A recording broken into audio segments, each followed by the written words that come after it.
Hindi ko alam kung 2021, 2022, nag-announce ka na nag-retire ka na sa showbiz. Wala ko in-announce. Eh, ba't nabasa ko? Jokes lang yun. Ah, joke lang. Oo, sabi ko, kasi may workshop akong ginagawa. Oh. Pandemic di ba? Wala tayong kita. Mag-iisip ka ng gimmick. Isa doon, yung magbigay ng workshop ng comedy writing. Ah, yun yun. Yun. So, nagpapatawa ka lang noon na...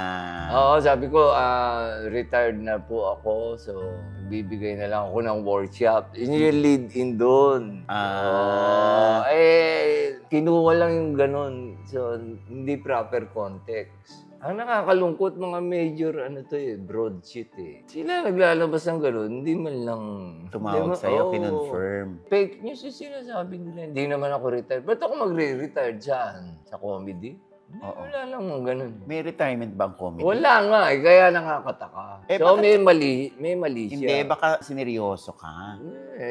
Dapat, double check mo. Kasi siyempre, makakaano sa akin yun, makaka-apekto. Paano? Ay, retired na to. Hindi ka na kukunin. Hindi na ako kukunin ngayon. Makakasira sa akin yun. Hindi totoo. Bahala ko silang kasuhan noon. Totoo ba yan? Sabi ko, kakasuhan ko kayo. Oh. Hinihintay ko lang makalabas ng kulungan yung mga abogado ko.